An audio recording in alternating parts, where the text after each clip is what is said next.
জলছত্র বিভূতিভূষণ বন্দ্যোপাধ্যায়।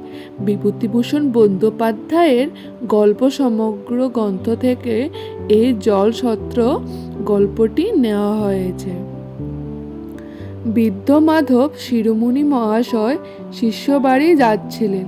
বেলা তখন একটার কম নয়।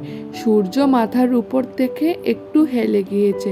জ্যৈষ্ঠ মাসে খুব রৌদ্র, বালি গরম, বাতাস একেবারেই আগুন। মাঠের চারিদিকে কোনো দিকেই কোনো সবুজ গাছপালার চিহ্ন চোখে পড়ে না। এক আধটা বাবলা গাছ যাও আছে তাও পত্রহীন। মাঠের ঘাস রোদ পোড়া কটা। ব্রাহ্মণের কাপড় চোপড় গরম হওয়ায় আগুন হয়ে উঠল, আর গায়ে রাখা যায় না। এক আধটা আগুনের ঝলকের মতো দমকা হাওয়ায় গরম বালি উড়ে এসে তার চোখে মুখে তীক্ষ্ণ হয়ে বিঁধছিল। জ্যৈষ্ঠ মাসে দুপুরবেলা এ মাঠ পার হতে যাওয়া যে ইচ্ছে করে প্রাণ দিতে যাওয়ায় স্বামী, তবুও যে তিনি কারোর কথা না শুনে জোর করেই বেরুলে, সে কেবল বোধহয় কপালের দুঃখ ছিল বলে। ব্রাহ্মণ কিন্তু ক্রমে ঘেমে নিয়ে উঠতে লাগলেন। তার কান দিয়ে নাক দিয়ে নিঃশ্বাসে যেন আগুনের ঝলক বেরোতে লাগলো। জিভ জোর করে চুষলেও তার থেকে রস পাওয়া যায় না। চারিদিকে ধুধু মাঠ। ছোট ছোট ঘূর্ণি হাওয়া বালি ধুলোকুটো উড়িয়ে নাকে মুখে নিয়ে এসে ফেলছে। অসহ্য পিপাসায় তিনি চোখে ধোঁয়া ধোঁয়া দেখতে লাগলেন। মনে হতে লাগলো একটু ঘন সবুজ মতো ঘাস বা যদি কোনো পাতাও পাই তাহলে চুষি। জীবনে তিনি যত ঠান্ডা জল খেয়েছিলেন তা একবার একে একে তার মনে আসতে লাগলো। তার বাড়ির পুকুরের জল কত ঠান্ডা, পাহাড়পুরে কাছারির ইদারার জল সে তো একেবারেই বরফ। কবে তিনি শিষ্যবাড়ি গিয়েছিলেন বৈশাখ মাসের দিনে। তারা তাকে বড় সাদা কাঁসার বাটি করে নতুন কলসির জল খেতে দিয়েছিল। সে জল একেবারেই হিম। খাবারের সময় দাঁত কনকন করে। আচ্ছা, এখন যদি সেই রকম একটি ঘটি জল কেউ তাকে দেয়, তার তৃষ্ণাটা হঠাৎ বেড়ে বুকের কলজে পর্যন্ত যেন শুকিয়ে উঠল। এই মাঠকে এই অঞ্চল বলে কচু চুষির মাঠ। তার মনে পড়ল তিনি শুনেছিলেন এ জেলার মধ্যে এত বড় মাঠ আর নেই। আগে অনেকে নাকি বৈশাখ জ্যৈষ্ঠ মাসের দুপুরে এ মাঠ পার হতে গিয়ে সত্যি প্রাণ হারিয়েছে। গরম বালির উপর তাদের নির্জীব দেহ লুটিয়ে পড়তে থাকতে দেখা গিয়েছে। অসহ্য জল তৃষ্ণা তারা আর চলতে অক্ষম হয়ে গরম বালির উপর ছটফট করে প্রাণ হারিয়েছে। সত্যি তো, এখনো তো 2 ক্রোশ দূরে গ্রাম। যদি তিনিও শুধু মনের জোরেই তিনি পথ চলতে লাগলেন। আধ কোষ্টাক পথ চলে উড়ু খড়ের বনটা ডাইনে ফেলেই দেখলেন বোধহয় আর ক্রোশটাকে দূরে একটা বড় বট গাছ। গাছটার তলায় কোনো পুকুর হয়তো থাকতে পারে, না যদি থাকে ছায়াও তো আছে। বটতলায় পৌঁছে দেখলেন একটি জলছত্র। তার 4-5টা নতুন জলায় জল, পাশে একরাশি কচি কচি ডাব, এক ধামা বীজে ছোলা, একটা বড় পাত্রে অনেকটা নতুন আখের গুড়, একটা ছোট ধামায় আধ ধামা বাতাসা, বাঁশের চেরা একটা খোল লতার দড়ি দিয়ে আর একটা বাঁশের খুঁটির গায়ে বাঁধা।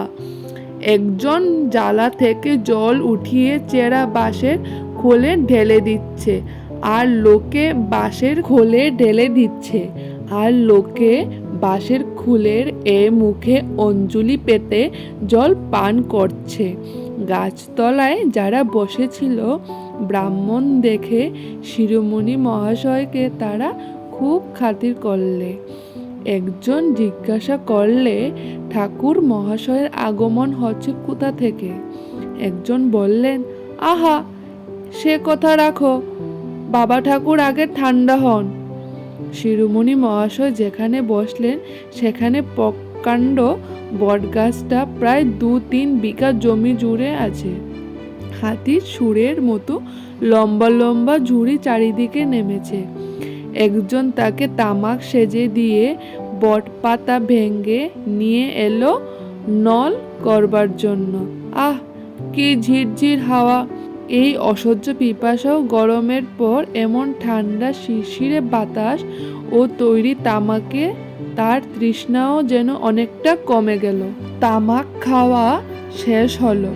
একজন বললে, ঠাকুরমশাই, হাত পা ধুয়ে ঠান্ডা হন, ভালো সন্দেশ আছে, ব্রাহ্মণদের জন্য আনা, সেবা করে একটু জল খান, এই রৌদ্রে এখন আর যাবেন না, বেলা পড়ুক। তারপর শিরোমণি মহাশয় জিজ্ঞাসা করলেন, এ জলছত্র কাদের? আগে এ আমডুবার বিশ্বাসদের। শ্রীমন্ত বিশ্বাস আর নিতাই বিশ্বাসের নাম শুনেছেন? শিরোমণি মহাশয় বললেন, বিশ্বাস? সদ্গুপ? আজ্ঞে না, কলু। সর্বনাশ! নতুন মাটির জ্বালাবর্তী জল ও কচি ডাবের রাশি দেখে পিপাসার্ত শিরোমণি মহাশয় যে আনন্দ অনুভব করেছিলেন তা এক মুহূর্তে কর্পূরের মতো উবে গেল। কলুর দেওয়া জলছত্র তিনি কি করে জল খাবেন?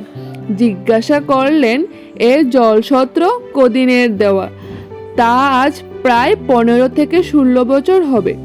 শ্রীমন্ত বিশ্বাসের বাপ তারাচাঁদ বিশ্বাস এই জলছত্র বসিয়ে যায়। সে হয়েছিল কি বলি শুনুন। বলে লোকটা যে কাহিনী বলতে আরম্ভ করলে, আমডোবার তারাচাঁদ বিশ্বাস যখন ছোট, 14-15 বছর বয়সে, তখন তার বাপ মারা যায়। সংসারে কেবল 9-10 বছরের একটি বোন ছাড়া তারাচাঁদের আর কেউ ছিল না। ভাই বোনের মাথায় করে কলা, বেগুন, কুমড়ো এইসব হাটে বিক্রি করত। এতেই তাদের সংসার চলত। সেবার বসেকে মাসের মাঝামাঝি তারাচাঁদ ছোট বোনটিকে নিয়ে নবাবগঞ্জের হাটে তাল শাঁস বিক্রি করতে গিয়েছিল। ফেরবার সময় তারাচাঁদ মাঠে শেষ খুঁজে পায় না। নবাবগঞ্জ থেকে রতনপুর পর্যন্ত এই মাঠটা 4.5 কোষের বেশি হবে তো কম নয়। কোথাও একটা গাছ পর্যন্ত নেই। বৈশাখ মাসের দুপুর রোদে মাঠ বেয়ে আসতে তারাচাঁদের ছোট বোনটা অবসন্ন হয়ে পড়ল। তারাচাঁদের নিজের মুখে শুনেছিল, ছোট বোনটি মাঠের মাঝামাঝি এসে বললে, দাদা, আমার বড় তেষ্টা পেয়েছে, জল খাবো। তারাচাঁদ তাকে বোঝালে বললে, একটু এগিয়ে চল, রতনপুরে কৈবর্ত পাড়ায় জল খাওয়াবো। সে একটু এগিয়ে মানে 2 ক্রোশের কম নয়। আর খানিকটা এসে মেয়েটা তেষ্টায় রোদ্রে ভেঙে পড়ল। বারবার বলতে লাগলো, দাদা, তোর 2টি পায়ে পড়ি, দে আমায় একটু জল। তারাচাঁদ তাকে কুলে তুলে নিয়ে এই বটগাছের ছায়া এনে ফেলল। ছোট মেয়েটা তখন আর কথা বলতে পারছে না। তারাচাঁদ তার অবস্থা দেখে তাকে নামিয়ে রেখে ছুটে সামনে গেল। এখান থেকে 8 কোষ তফাতে রতনপুরের কৈবর্ত পাড়া থেকে 1 ঘটি জল চেয়ে এনে দেখে তার ছোট বোনটি গাছতলায় মরে পড়ে আছে। তার মুখে একটু কচুর ডগা। এই বট গাছ তখন ছোট ছিল, ওরই তলায় অনেক কচুবন ছিল। তেষ্টায় যন্ত্রণায় মেয়েটা সেই কচুর ডগা মুখে করে তার রস চুষেছিল। সেই থেকে মাঠের নাম হয়েছে কচু চুষির মাঠ। তারাচাঁদ বিশ্বাস ব্যবসা করে বড়লোক হয়েছিল। শুনেছি নাকি তার সে বোন স্বপ্নে দেখা দিয়ে বলতো, দাদা, ওই মাঠের মধ্যে সকলের জল খাবারের জন্য একটা জলছত্র করে দে। তাই তারাচাঁদ বিশ্বাস এখানে বটগাছ পিতিষ্টে করে জলছত্র বসিয়ে গেছে। সে আজ 15-16 কি 20 বছরের কথা হবে। ঠাকুরমশাই, কচু চুষির মাঠের এ জলছত্র এদিকে সকলেই মানে। বলবো কি দাদা ঠাকুর, এমনও শুনেছি যে মাঠের মধ্যে জল তেষ্টায় বেগুড়ু পড়ে ঘুরপাক খাচ্ছে এমন লোকে নাকি কেউ কেউ দেখেছে। একটা ছোট মেয়ে মাঠের মধ্যে রোদ্দুরে দাঁড়িয়ে বলছে, ওগো আমি জল দেব, তুমি আমার সঙ্গে এসো। লোকটি তার কাহিনী শেষ করলো, তারপর বললে, সত্যি মিথ্যে জানি না ঠাকুরমশাই, লোকে বলে তাই শুনি। বৈশাখ মাসের দিন ব্রাহ্মণের কাছে মিথ্যে বললে কি শেষকালে? লোকটা দুই হাতে নিজের কান মলে হাত ঠেকিয়ে একটা প্রণাম করলো। বেলা পড়ে এলো, কত লোক জল সত্রে আসতে যেতে লাগলো। এক বুড়ি অন্য গ্রাম থেকে ভিক্ষা করে ফিরছিল। গাছতলায় এসে সে ঝুলি নামিয়ে একটু জল চেয়ে নিয়ে হাত পা ধুলো। একজন বললে, আব্দুলের মা একটা ডাব খাবা? আব্দুলের মা একগাল হেসে বললে, তা দাও দিকি মুড়ে, আজ একটা খাই, মরবো তো খেয়েই মরি। ক্রমে রোদ পড়ে এলো। বৈকালের বাতাসের কাছে একটা ঝোপ বন এসে ঠাসা খেজুর গন্ধ ভেসে আসছিল। হলুদ রঙের সোনালি ফুলের ঝড় মাঠের পিছনটা আলো করছিল। একটা পাখি আকাশ বেয়ে ডানা মেলে চলছিল। বউ কথা ক, বউ কথা ক। শিরোমণি মহাশয়ের বসে বসে মনে হলো 20 বছর আগে তার 8 বছরের পাগলি মেয়ে উমার মতোই ছোট্ট একটি মেয়ে এই বটতলায় অসহ্য পিপাসায় জলের অভাবে বুনো কচুর ডাঁটায় কচুর রস চুষেছিল। আজ তারই স্নেহ করুণা এই বিরাট বটগাছের নিবিড় ডালপালায় বেড়ে উঠে এই জলকষ্ট পীড়িত পল্লী প্রান্তরের একধারে পিপাসার্ত পথিকদের আশ্রয় তৈরি করেছে।